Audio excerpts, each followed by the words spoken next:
Natal, olá Rio Grande do Norte, no ar o programa Conexão Enem, a sua revista digital que te leva à universidade, aqui pela TV Assembleia, a TV a serviço da educação. Você sabe, nesse período de pandemia, nós estamos gravando os programas, por isso não tem aquela sensacional participação via WhatsApp. Mas fique ligado aos nossos horários especiais durante a Covid-19.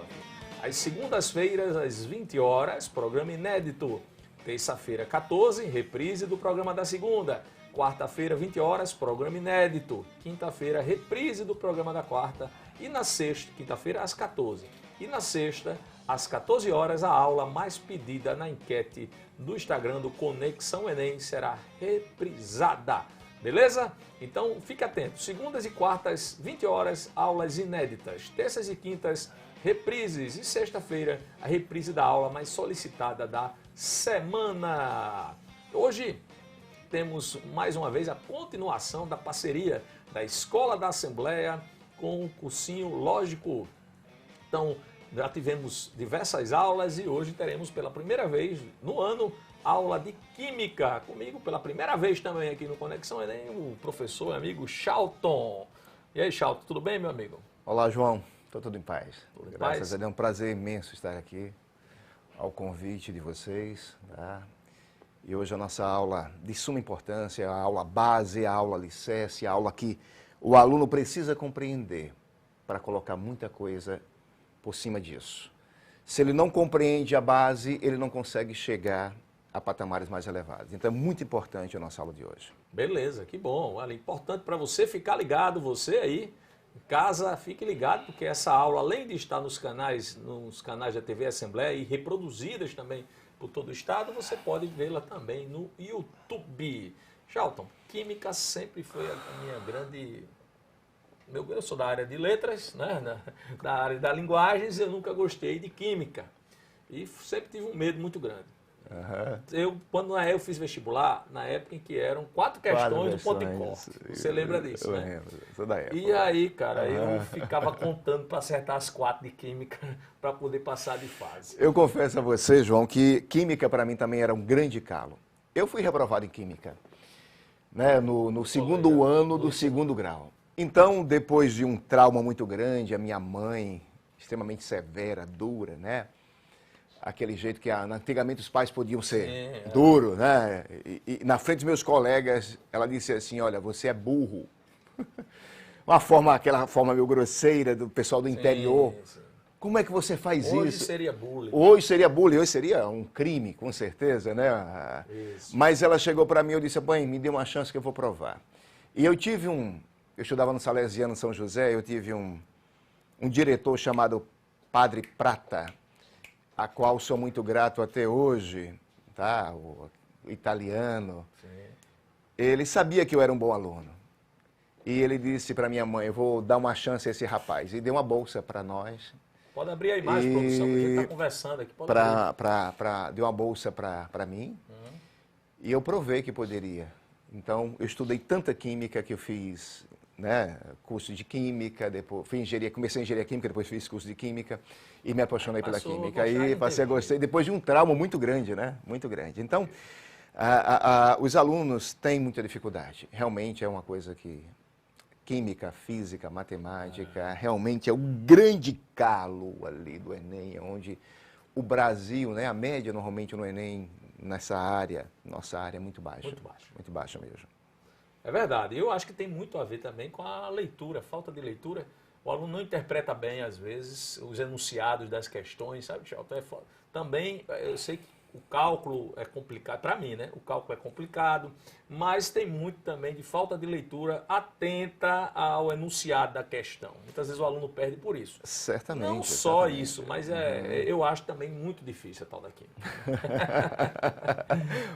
É verdade, mas a questão eu digo muito que quando os alunos colocam muito essa coisa assim, eu não aprendo, isso já é um bloqueio muito grande, claro, sabe? É um bloqueio, cria obstáculo. Eu digo, olha, cuidado, que se você coloca isso, eu não aprendo, vai ser isso exatamente que você vai precisar no Enem, isso vai te bloquear. Então esteja aberto às informações, eu vou conseguir, eu chego lá, é importante, isso é importante para mim, porque eu converso muito, aí eles dizem assim, professor, impossível, impossível, nada é impossível, se você quer. Né? A gente consegue, é verdade, né? É verdade. Então vamos lá, o que é que você trouxe aí, Shelton, pra gente nesse João, programa, que você disse que é a base. Então você aí que, por acaso, não gosta de química, esqueça essa história que nós contamos aqui, são histórias do passado. Hoje o aluno ele tem que ser múltiplo, tem que fazer muitas questões em todas as áreas, se ele quiser ser bem sucedido. Então esqueça esse pensamento que era nosso, na época que a gente era estudante, isso aí é década de 90, certo? Comecinho da década de 90 que a gente fazia ensino médio. Eu estou chutando aqui a idade de Shelton, baseado pela minha, mais ou menos, né? Mais ou menos. Mais ou menos. Então, assim, a tinta dele é muito boa, já eu já vi. O Shelton entende muito de química, essa tinta do cabelo dele é bacana, né? Então tá em dia. Por incrível que pareça, não é pintado, não. Isso é genética. E aí, Shelton, ele vai falar de um assunto super importante, então você fica ligado. Agora é contigo, que é o assunto, o que é que você vai tratar aí, Shelton? Olha, nós vamos começar. Hoje parece que vai ser bem uma aula de história, isso, né? Olhando sempre para aquela câmera ali, para você ficar bonitão em casa, o pessoal ver você. Tranquilo, certo? tranquilo. Pois bem, pessoal, é o seguinte, hoje a gente vai falar de história da atomística, que é uma das histórias mais fascinantes da química, da física. É a história do átomo, como surgiu o átomo, a ideia de átomo. Porque foi realmente a vaidade humana, foi realmente o átomo, ele foi fundamentado em muita briga, tá? Em muita discórdia. Era um cientista, era um pensador querendo derrubar o outro. E essa ideia de átomo, ela é muito antiga, João, muito antiga Sim. mesmo, ela é antes de Cristo, né? A gente vai encontrar aí na Grécia Antiga, Anaxágora, filósofo, falando que toda a matéria é infinitamente divisível. Infinitamente divisível. Olha que coisa. A gente sabe hoje que o átomo é divisível, mas a cada dia que se passa, a gente percebe que nós estamos adentrando cada vez mais na estrutura do átomo. Cada vez com os aceleradores de partículas, a gente está percebendo, né? Há um tempo atrás, a gente achava que átomo era só feito de prótons, nêutrons e elétrons. Agora a gente sabe que prótons e nêutrons não são mais partículas elementares. Os prótons e nêutrons são feitos de quarks. Então, cada vez mais, nós estamos adentrando nesse universo e nós nos perguntamos, será que Anaxágora não tinha razão? Quando dizia que o átomo era infinitamente divisível, a gente precisa refletir sobre isso, né? Mas, ou aliás, que a matéria era infinitamente divisível. Mas, na verdade, a ideia de átomo surge em 470 a.C., tá? Onde Leucipo e Demócrito, tá? O Leucipo, o professor, Demócrito, o pupilo, dizia que só existiam duas coisas no universo. Duas coisas. Átomo e espaço vazio. Tá certo? Essas duas coisas. Esses filósofos diziam que tudo que era feito, tudo que existia, até a alma humana eles falavam isso. Até o som eles falavam isso, que eram feitos de átomos e espaços vazios. Eles diziam que os átomos tinham geometrias. Olha, que ideia, que fantástico. Olha, 470 anos de Cristo, átomos têm geometrias.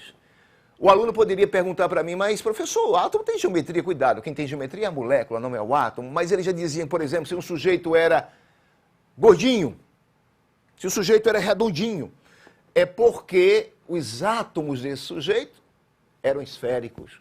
Se o sujeito era magrinho, é porque os átomos desse sujeito eram retangulares. Então, eles tinham essa ideia fantástica de geometria dos átomos. Hoje, trazendo a luz da química moderna, trazendo tudo isso, quem tem geometria são as moléculas que fazem ligações covalentes, que a gente sabe, tá bom?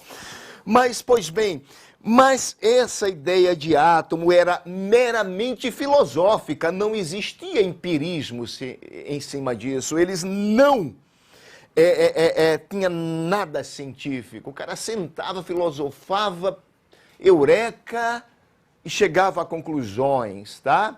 A gente sabe que o professor, o mestre, não escreve nada, quem escreve são os alunos, quem escreveu foi Demócrito, em cima dos pensamentos de Leucipo, tá? Mas aí surge a primeira confusão da atomística, a primeira briga, porque esse pensamento de Demócrito e Leucipo, ele encontra o primeiro obstáculo. Dois grandes filósofos, Aristóteles e Platão, discordavam peremptoriamente dessa ideia de átomo. Eles discordavam que história é essa, que só existem duas coisas no universo, átomo e espaço vazio? Aristóteles e Platão defendia a ideia de um outro filósofo chamado de Empédocles, que era a ideia dos 4 elementos: terra, água, fogo e ar. Tudo no universo era feito desses 4 elementos. Então surge aí nessa época, 470, 500 anos antes de Cristo, o primeiro embate da atomística. A primeira briga da atomística. Gente, isso demora.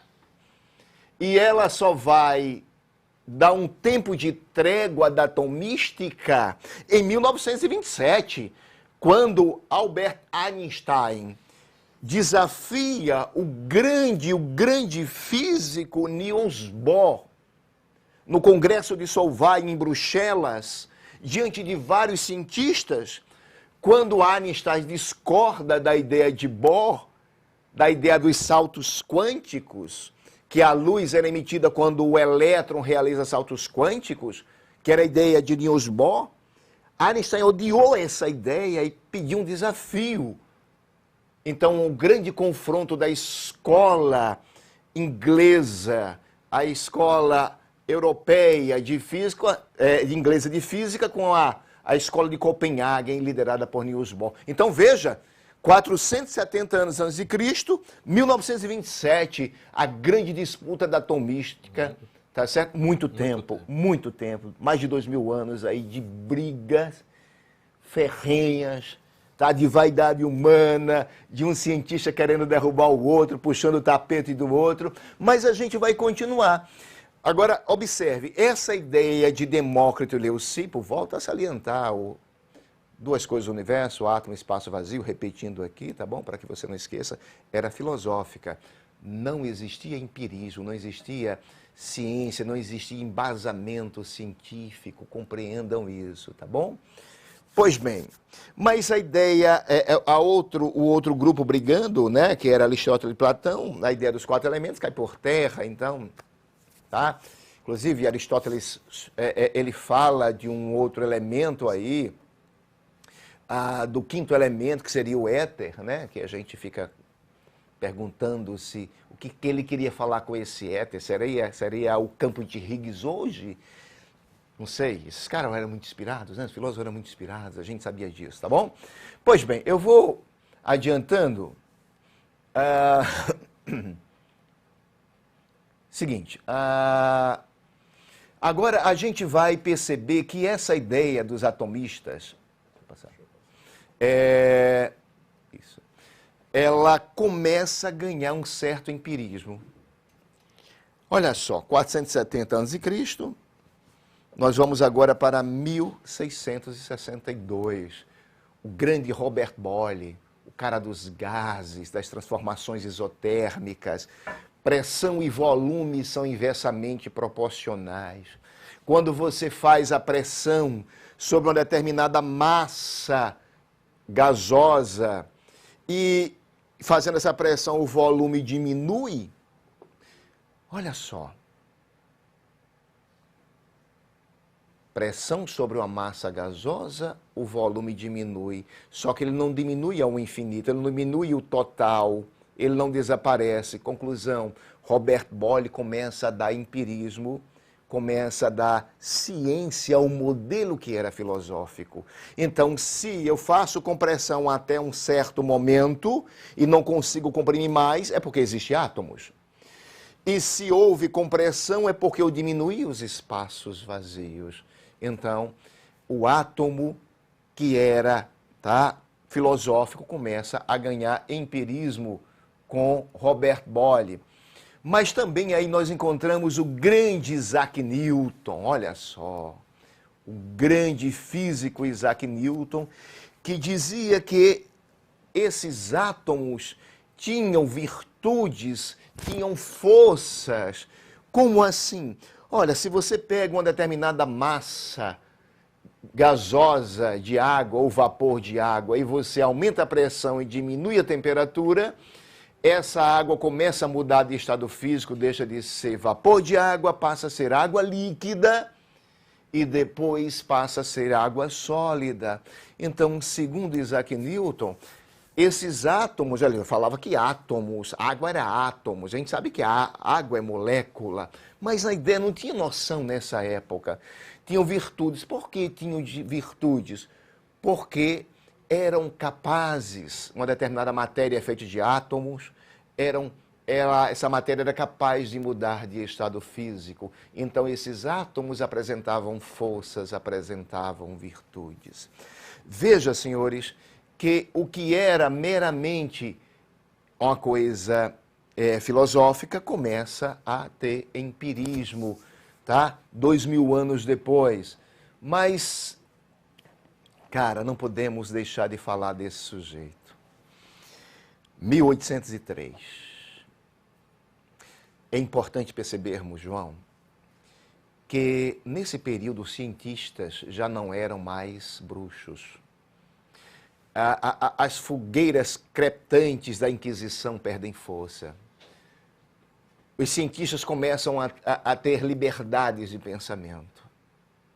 Então começa a surgir no século XIX a grande iluminação da ciência.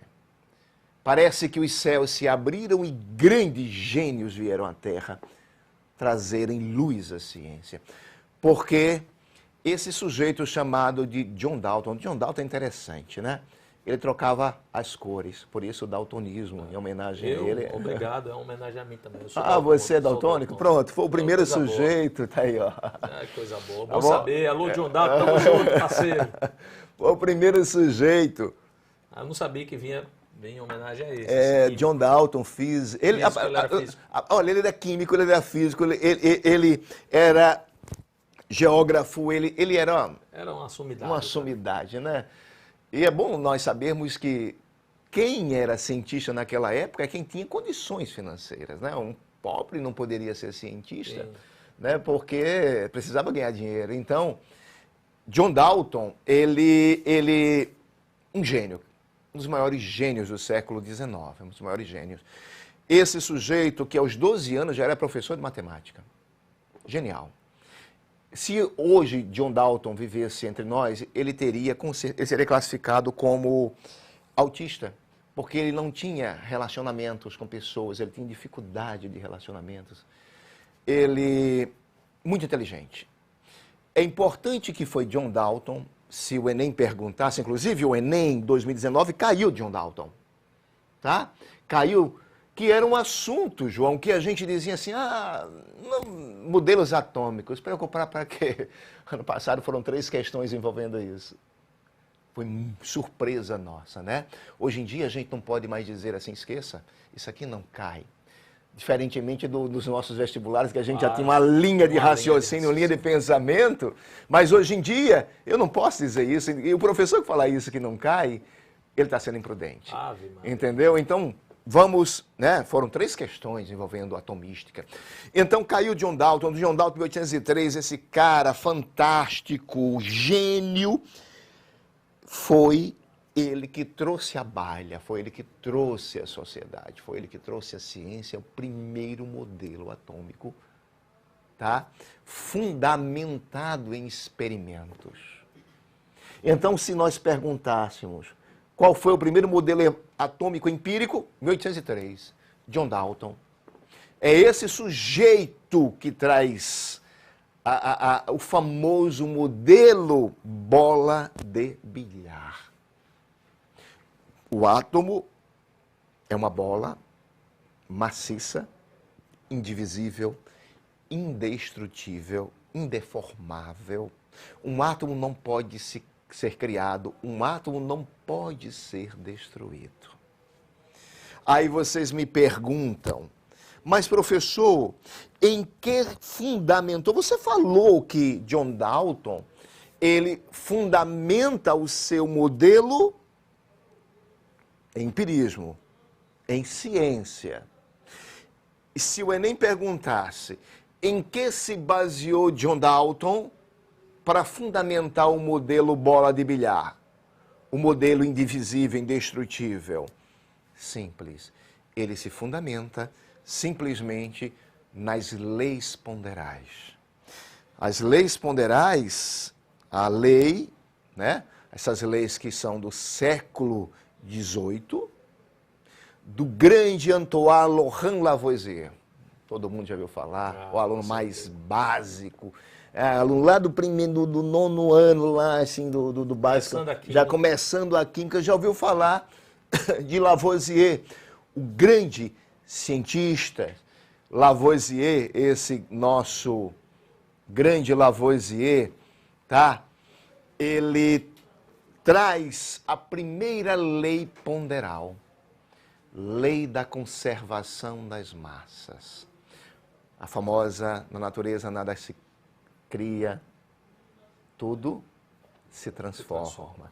Essa lei de Lavoisier, lei da conservação das massas, é interessante que Lavoisier, né, um grande gênio, pensador fantástico, mas ele perde literalmente a cabeça na queda da Bastilha, na Revolução Francesa, que é acusado de desvio de dinheiro público. Tá? E a ciência perde Lavoisier na guilhotina de José de Guillotin. Né? Pois bem, a lei, eu vou abrir um espaço, um parênteses, para vocês perceberem aí. Quando eu falei das leis ponderais, lei da conservação das massas. A gente sabe que o que diz a lei da conservação das massas? Em uma reação química, a soma das massas dos reagentes será exatamente igual à soma das massas dos produtos. Então, acredito que dá para acompanhar aqui. Sim. Então, se eu tenho A mais B como reagente dando C mais D, a massa do reagente A somado com a massa do reagente B será exatamente igual à massa de C mais a massa de D. As massas se conservam. Lavoisier, alguém poderia me dizer, mas professor, eu aprendi que isso é só em recipiente fechado. Não. A gente consegue comprovar isso em um recipiente fechado, mas em recipiente aberto ou em recipiente fechado, a soma das massas dos reagentes será exatamente igual à soma das massas dos produtos, tá bom? Eu coloquei aqui um exemplo para vocês perceberem, olha, eu tenho ferro reagindo com 2 mols de ácido clorídrico, dando cloreto ferroso mais hidrogênio. Se nós fôssemos em uma tabela periódica, nós vamos perceber que qual é a massa molar do ferro? 56. Qual é a massa molar do hidrogênio? 1. Qual é a massa molar do cloro? 35,5. Bora fazer as continhas. Ferro, então, 56 mais...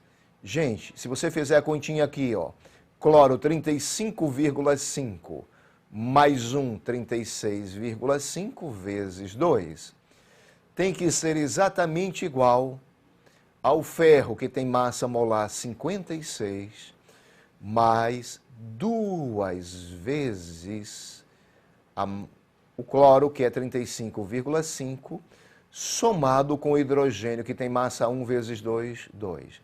Portanto, 56 mais 2 vezes 35,5, 73. Será igual a 56 mais 71 mais 2, logo 129 gramas, que reagem, será exatamente igual a 129 gramas que reagem, será exatamente igual a 129 gramas produzidas. Então, observe que em qualquer reação química, a massa, João, vai se conservar. Isso é uma lei, por favor. Lei. E as leis são... O aluno não pode deixar de entender essa De lei. jeito nenhum. Conhecimento... João, é conhecimento básico. E às vezes o aluno não entende uma estequiometria porque não sabe disso. Entendi. Entendeu? Ele não consegue compreender um dos assuntos que os alunos acham mais complicados no Enem, que é a estequiometria. Cálculos estequiométricos, lá quando a gente vai para soluções, cálculos de soluções que reagem entre si, ele se enrola porque ele não compreende, ele não entende onde vem aquele cálculo, tá bom? Então, pessoal, isso aí é a nossa primeira lei ponderal, lei da conservação das massas, tá bom? Então, a gente vai... Depois eu volto para cá, que é uma observação já mais em cima de Albert Einstein, mas eu queria que perceber uma coisa. Quando Lavoisier morre, tá? Quando ele perde literalmente a cabeça, aparece um sujeito chamado de Louis Proust, também francês, tá? Conterrâneo, francês, e dá continuidade aos trabalhos de Lavoisier. Ele continua os trabalhos de Antoine Laurent Lavoisier. Bom, aí aparece, desculpa, a lei das proporções constantes, ou lei de Louis Proust, ou lei de Proust. O que é essa lei? Gente, essa lei é muito importante. Atenção, ela é a base da nossa estequiometria, junto com a lei da conservação das massas. Olha só o que é que eu fiz aqui. Se nós pegarmos, acompanha comigo. Eu estou colocando carbono para reagir com oxigênio, dando CO2, uma reação de combustão simples, tá? Massa do carbono, tabela periódica, massa 12. Massa do oxigênio, 16 vezes 2, 32. Massa do carbono, 12 mais 16 vezes 2 deu 44. A soma das massas dos reagentes, 12 mais 32, dará 44. Ótimo. Lavoisier, aliás, Proust percebe que o nosso amiguinho, o seu contemporâneo, o seu conterrâneo, tinha plena razão. A soma das massas que reagem é exatamente igual à massa produzida. Ótimo, beleza. Acredito que você em casa está entendendo isso, não tem muito segredo. Mas observe, se eu tenho 12 gramas, tá? Que reage com 32 de oxigênio, 12 de carbono com 32 de oxigênio, dando 44 gramas de CO2, o que aconteceria se eu pegasse essa massa, 12 gramas, e dobrasse ela, passasse para 24 gramas? Olha, 12, passei para 24, Proust percebeu que se eu multiplico uma das massas por um número qualquer, veja que era 12, foi para 24, eu multipliquei por 2, todas as outras massas que reagem e que são produzidas são multiplicadas por 2. Então, o que era 32 foi para 64 e o que era 44 foi para 88. Ah, professor, quer dizer que se eu multiplicasse por 10 aqui e fosse para 120, a massa aqui seria 320 e a massa aqui seria 440, perfeitamente. Então, se eu multiplico, tá certo? Um dos fatores, uma das massas que reagem ou que são produzidas por um número N, todas as outras massas produzidas e que reagem serão multiplicadas por esse número N. É bem simples. Ah, mas espera aí. Então, eram 12 gramas, 32 gramas, 44. Se ao invés de 12 gramas eu dividisse por 2, se eu fosse para 6 gramas, olha, veja que se de 6 eu fui para 2, ou aliás, de 12 eu fui para 6, eu dividi essa massa por 2. Observe que todas as outras massas também serão divididas por 2. O que era 32 foi para 16. E o que era 44 foi para 22. Ah, professor, então não é só multiplicar. Não. Se você divide também por um número n qualquer ou por um número x qualquer, todas as outras massas que reagem, que são produzidas, serão divididas por esse número n ou esse número x qualquer. Gente, está claro na cabeça de vocês? Observe uma coisa interessante. Vocês concordam que se eu dividir 12 por 24, ó, essa massa 12 por 24, tá certo? Isso vai dar 1/2, 0,5. Que será igual a 32 por 64 e que será igual a 44 sobre 88. Então, 12 sobre 24 é igual a 32 sobre 64, que é igual a 44 sobre 88. Beleza, João? Beleza, beleza, é isso aí. Você está tendo aula de Química, super aula de Química com o professor Charlton. E aí a gente vai para o intervalo, daqui a pouco volta com esses cálculos, com esses números que ele está passando muito bem para todos vocês aí. Conexão Enem volta já.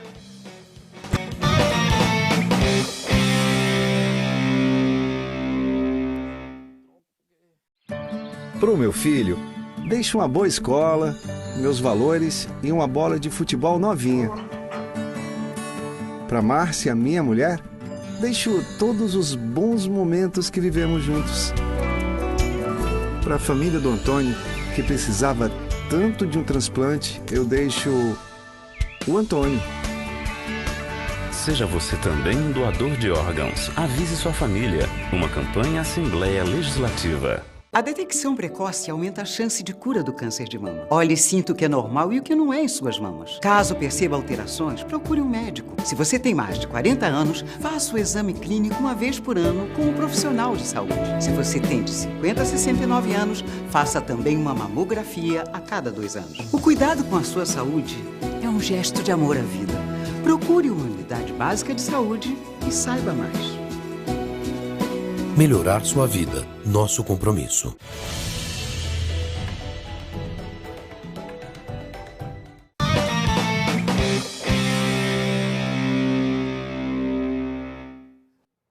Estamos de volta com o programa Conexão Enem, aqui na tela da TV Assembleia, a TV a serviço da educação. Hoje com a super aula de Química. Você sabe, a temporada 2020 do Conexão Enem começou diferente. Como para todo mundo, em virtude dessa pandemia da Covid-19, nós estamos gravando os programas. Por isso que você não pode participar como você sempre faz pelo WhatsApp, mandando suas perguntas, tirando suas dúvidas, né? Infelizmente não pode participar, mas tem Conexão Enem de sobra. Toda segunda às 20 horas e quarta-feira também às 20 horas, aulas e programas inéditos. Terças e quintas-feiras às 14 horas, reprises dos dias anteriores. E na sexta-feira, a aula mais pedida da semana, às 14 horas, é exibida. É o Conexão Enem, uma parceria da Escola da Assembleia com, lógico, cursos aliados. E comigo hoje aqui, aula de Química, como eu já disse, professor Charlton. Vamos lá, Charlton, continuar. Estava nos cálculos aí, no ritmo. Isso. Vamos seguir o ritmo. Vamos seguir. Pois bem, pessoal, vamos embora, né? A gente estava falando da lei das proporções de Prost, não é isso? Que quando você faz a proporção entre as massas que reagem, como eu mostrei lá no exemplo anterior, se eu dividir 12, olha só, 12 sobre 24 tem que ser igual a 32 sobre 64, que será igual a 44 sobre 88, que na verdade é o meio, tá certo? Se eu dividir essa massa 12 por 6, será igual a 32 por 16, que será igual a 44 por 22, que dará 2. Então, veja que existe uma proporção constante entre as massas que reagem e as massas que são produzidas. Então, acho que ficou bem claro na cabeça de vocês. Isso é um fato que volto a afirmar, é base para a estequiometria. Tão mal afamada estequiometria, né? Pessoal, seguinte, eu coloquei um exemplo aqui. Eu estou colocando aqui o metal cálcio reagindo com o ácido sulfúrico produzindo sulfato de cálcio mais gás hidrogênio. A equação está devidamente balanceada e se nós formos a uma tabela periódica, qual é a massa molar do cálcio? 40, do hidrogênio é 1 vezes 2, 2, mais 32, mais 4 vezes 16 do oxigênio, a soma dá 98. Então, 40 mais 98 seria a soma das massas dos reagentes, tem que ser exatamente igual a 40 do cálcio, mais 32 do enxofre, mais oxigênio 16, tabela periódica, hein, gente? Vezes 4, somando dá 136, mais 2 vezes 1 deu 2. Veja que 40 mais 98 é exatamente igual a 136 mais 2, que dá no total de 138. A soma das massas que reagem é igual à soma das massas produzidas, lei de Lavoisier, lei da conservação das massas. Mas vamos imaginar que o Enem diga assim, ao invés de 40 gramas, se você tivesse 10 gramas de cálcio, qual será a massa X de ácido que vai reagir? Qual será a massa Y de sulfato de cálcio produzida? E qual será a massa Z de hidrogênio também produzida?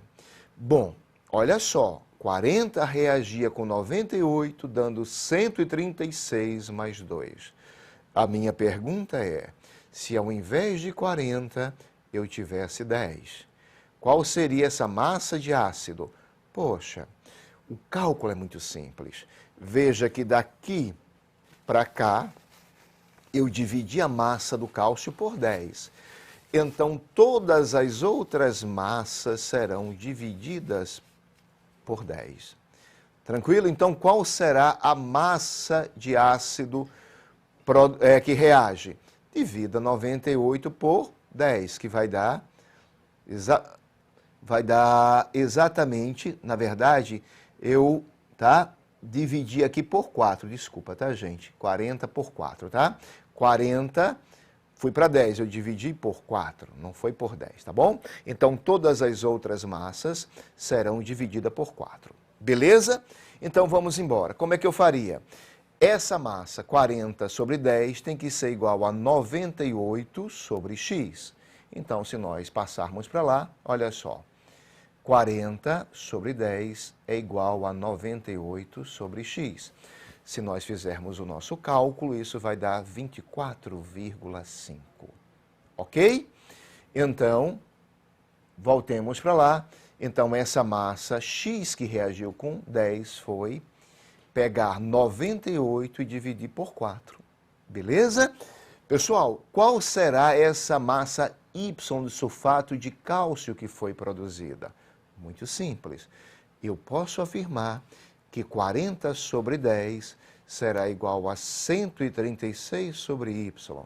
Fazendo a nossa continha lá, 40 sobre 10 é igual a 136 sobre Y. Então, eu estou dividindo 136 pelo 4, que deu 34 gramas. Ok? Se nós voltarmos para lá, qual vai ser essa massa Z de hidrogênio produzida? Só é você fazer 40 sobre 10, será igual a 2 sobre Z. Então, o nosso 40 sobre 10, 2 sobre Z, na verdade, eu estou dividindo 2 por 4, e isso deu 0,5. Eu queria que vocês observassem uma coisa importante, senhores. Que a lei das proporções constantes não burla, não interfere na lei da conservação das massas, tá bom? Nesse primeiro exemplo, quando eu peguei 12 de carbono e fui para 24, 32 foi para 64 e 44 foi para 88. Se eu somar 24 mais 64, vai dar 88. Se eu somar 6 mais 16, tá certo? Vai dar 22. Veja que uma lei não interfere na outra lei, ok? Então, eu falei hoje disso daí, das leis ponderais. Por que eu estou falando, João, de leis ponderais em cima, tá, de modelos atômicos? É porque eu estava explicando para os senhores, futuros doutores, com as bênçãos de Deus, que é onde John Dalton vai fundamentar o seu átomo. Veja que coisa interessante. Se nós percebermos bem, se nós viajarmos, colocarmos a nossa mente, se John Dalton dizia que o átomo era indestrutível, numa reação química, por exemplo, porque as massas se mantinham numa reação química. Lógico, João. Se numa reação química os átomos se rearranjam, mudam de compostos, mas eles se mantêm as massas numa reação química. Então, John Dalton conclui que, devido à lei da conservação das massas, o que ocorre, na verdade, é que numa reação química os átomos se rearranjam. Eles se reorganizam, mas eles mantêm as suas massas, eles não são destruídos, eles não são criados. Por isso que John Dalton fundamenta o seu modelo bola de bilhar em cima das leis ponderais. Tranquilo? Ok? Pessoal, antes de nós fazermos a questão, eu queria só fazer um comentário aqui a mais, tá? Para os senhores. Observe que o que acontece é que o que era justamente puramente filosófico torna-se empírico no início do século XIX, através de John Dalton, tá certo? Outra coisa muito interessante, pessoal. O modelo de John Dalton, aquele átomo indivisível, indestrutível, indeformável, que não átomos de um mesmo elemento químico, são idênticos em tudo. Inclusive o Enem perguntou sobre isso. A gente sabe que átomos de um mesmo elemento químico não são idênticos em tudo. Átomos de um mesmo elemento químico, os famosos isótopos, apresentam número de massas diferentes, que foi questão do Enem do ano passado, né, 2019, tá bom? Então, seguinte, o grande problema do átomo de Dalton, que foi questionado em 1832 por um sujeito chamado de Michael Faraday, era se existe eletricidade e se eletricidade era inerente à matéria, isto é, eletricidade era uma propriedade da matéria, onde estava a eletricidade no átomo, já que é a menor estrutura da matéria. Então observe bem, João, a inteligência desse cara chamado Michael Faraday. Michael Faraday tem uma história muito interessante. Ele nunca teve um curso de formação. Ele nunca foi doutor. Na verdade, Michael Faraday, apesar de tornar-se professor de universidade, olha, cara, ele era encadernador de livros da Universidade de Cambridge. Ele trabalhava numa gráfica encadernando livros e ele pedia permissão para dormir na biblioteca, tá? E ele não dormia, ele lia todas as obras publicadas de ciências da época. Então ele aprendeu pela leitura, ele não aprendeu por formação. E esse grande Michael Faraday, esse sujeito, esse gênio da ciência, esse cara fantástico, e é ele que faz a eletrólise quebra pela eletricidade. Se você pega, por exemplo, uma solução de sal de cozinha e coloca eletricidade, a eletricidade seria capaz de transformar essa matéria, transformar sal de cozinha em sódio e em gás cloro, em metal sódio e cloro, ele percebe, Michael Faraday, que a eletricidade interfere na matéria. E ele questiona ao modelo de Dalton, onde está a eletricidade? Porque se é uma propriedade da matéria, tá? Se você atritar, por exemplo, um pente, colocar pedacinhos de papel, o pente consegue atrair esses pedaços de papel e então a matéria apresenta eletricidade. E onde estaria a eletricidade? Então, se fosse perguntado quem é que coloca o modelo de John Dalton em xeque-mate, vocês diriam para mim que seria o grande Michael Faraday, porque Dalton não me explicava sobre a eletricidade. Tá? Então, o grande problema de Dalton era não explicar a eletricidade. Então, cuidado com isso. Mas nós vamos surgindo aí, vamos evoluindo no século XIX e nós vamos para o ano mágico da física e da química. O ano é 1896. Esse ano foi fantástico, 1896. Nesse ano, na Universidade de Cambridge, na Universidade de Cambridge, no laboratório de Cavendish, um cara chamado J.J. Thomson, J.J. Thomson, através de experiências com eletricidade, descargas elétricas a baixa pressão e no vácuo, J.J. Thomson descobre os elétrons, uma experiência fantástica que ele fez, em 1896. Esse ano, 1896, é o ano mágico, porque em 1896, final do século XIX, surgem os elétrons, por J.J. Thomson, o átomo deixa de ser indivisível, tá? E passa a ser divisível. Então, se nós perguntássemos, se o Enem perguntassem aos senhores, o átomo passa a ser divisível a partir de que modelo? O modelo de J.J. Thomson, o famoso modelo pudim de passas. Esse termo pudim é questionável, tá? Pudim de passas, onde o átomo seria uma esfera positiva, não tinha, por favor, sido descoberto ainda os prótons das ampolas de Goldenstein.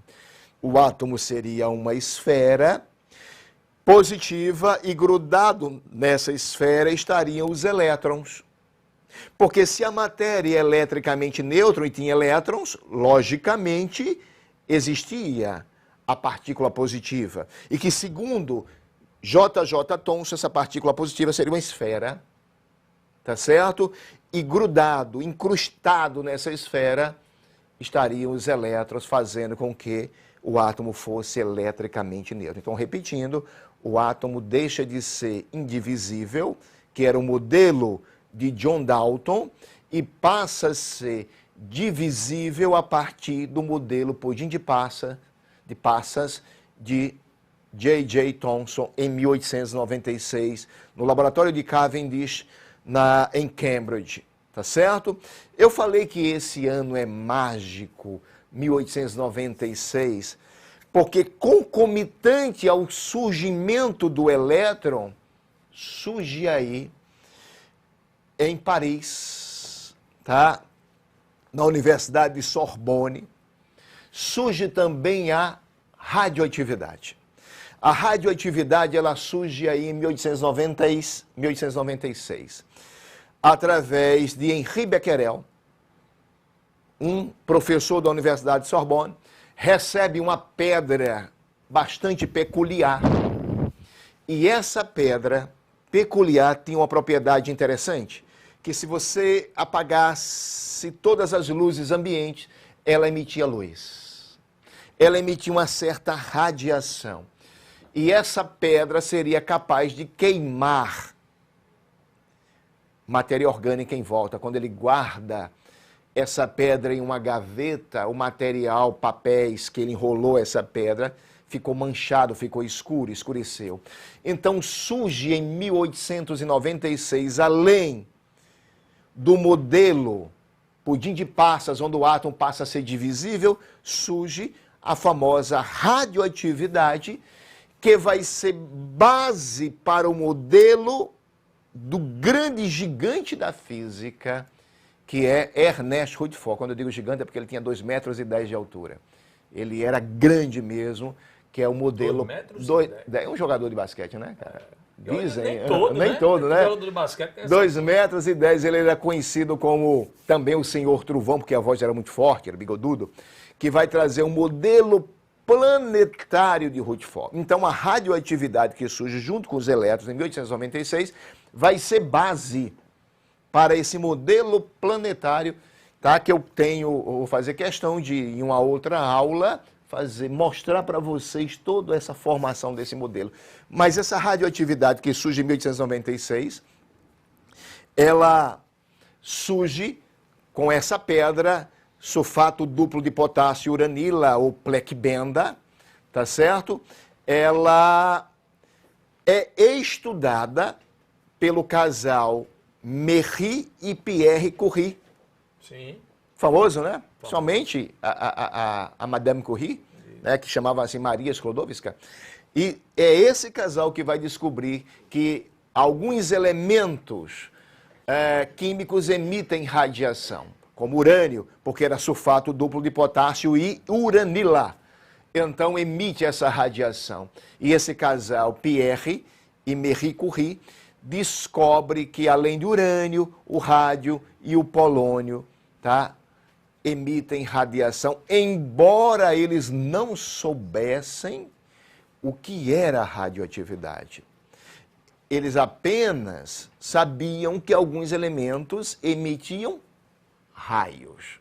Então observe, gente, que período mágico da ciência, que período rico da ciência. Veja, modelo filosófico, modelo empírico, surgiu com Dalton, né, em cima das leis ponderais, e nós vamos aí para o modelo que responde à pergunta de Michael Faraday, onde está a eletricidade? Porque Faraday, ele dizia que a matéria tem eletricidade, a matéria é inerente à eletricidade, e é justamente no modelo de Thomson, 1896, tá? Onde os elétrons são descobertos, tá certo? E bem como a radioatividade, que vai ser a base do modelo de Rutherford. Chalta, a gente tem 5 minutinhos. Vamos resolver as questões? Olha, as questões que eu iria resolver com vocês, infelizmente, deu alguma coisa que eu não consegui. Não está aparecendo, mas vou ficar... E essa questão aqui envolve o modelo de Rutherford, que seria da próxima aula, entendeu? Certo, infelizmente houve um probleminha no nosso slide, eu não estou vendo as alternativas, sim, entendeu? Então, como eu resolvi aquelas questões de cálculo, claro, de leis ponderais, já ficaria como questões. No comecinho da aula, você falou algo sobre Einstein, disse que iria voltar, não sei se você passou, se você vai... João. Quando você citou, podia aproveitar para fazer esse comentário. Temos 5 minutos para você fazer aí o balanço, né? João, porque... o que o aluno deve ter percebido é que, no momento em que um cientista lança um modelo, vem outro e derruba. A ideia é essa. A ideia é essa, né? E isso é a base de tudo, né? Isso é parecido, mal comparando com outros cenários também. Com o cenário. Então, assim, você percebe... O cara... Mas isso, no caso da ciência, isso foi positivo. Positivo. Né? Porque um ficava tentando mostrar, então era mais estudo, era mais pesquisa. João, você observe que isso era motivado por vaidades. Olha, no momento em que Dalton... era o cara, era o bambambam e lança um livro, um tratado do seu modelo, chega um sujeitinho que nem foi formado, mas era um gênio, né? Quem não conhece a gaiola de Faraday, o pessoal da física, o cara, para mim, que na parte de química, da eletrólise, um cara que nunca se formou e disse assim, meu irmão, como diz lá no meu interior, o seu ato está coisado. Porque cadê a eletricidade, meu irmão? Oxente. Se o átomo é uma bola e a eletricidade, onde é que estaria a eletricidade nessa bola? Então, veja a grande interrogação. Aí chega Thomson e coloca a eletricidade no átomo. Tá certo? Coloca a eletricidade no átomo em 1896, respondendo a pergunta de Michael Faraday. O problema é que Thomson, um aluno dele, Rutherford, um ex-aluno dele, já bota, alguns anos depois, o modelo pudim de passa, puxa o tapete do próprio mestre. Isto é, o aluno torna-se melhor que o mestre, que é o modelo planetário de Rutherford. E no dia que Rutherford vai apresentar o seu modelo, no dia que apresenta o seu modelo, um sujeito levanta a mão e coloca o modelo de Rutherford em xeque-mate. E Rutherford não tem, fica sem argumento, entendeu? Então, é essa história notável que a gente vai dar continuidade. Eu prometo que farei as questões, porque houve um erro aqui no nosso slide. E nós teremos, com certeza, a resolução das questões sobre isso. Tá bom, João? Tranquilo. Chalto, queria agradecer demais aqui a sua participação. Dizer que foi uma alegria tê-lo aqui. A minha alegria é minha. Esperamos tê-lo e revê-lo, né? Depois de muito tempo, né? Depois de uns tempos, né? A gente acaba em sala de aula, às vezes trabalha até na mesma escola, mas não se encontra, só em reunião, uma vez acontece muito isso, né? Porque os dias são diferentes, um dá aula um dia, estão nessa correria. Queria mandar um abraço também para as escolas em que você trabalha, né? Todas. Sim, todas as escolas. Os salesianos, Dom Bosco e São José, pode dizer. Colégio das Neves, o Porto, né? Colégio Porto. E um abraço especial para a turma lá do Lógico, né? Sim, com certeza. Uma turma maravilhosa lá do Lógico. O Conexão Enem, com aula de Química, vai chegando. Aula 1, viu? Mas vamos ter mais, você já viram aí. Fica por aqui, nós voltaremos com mais aulas. Assiste, acompanhe a programação da TV Assembleia e também no YouTube. É isso aí.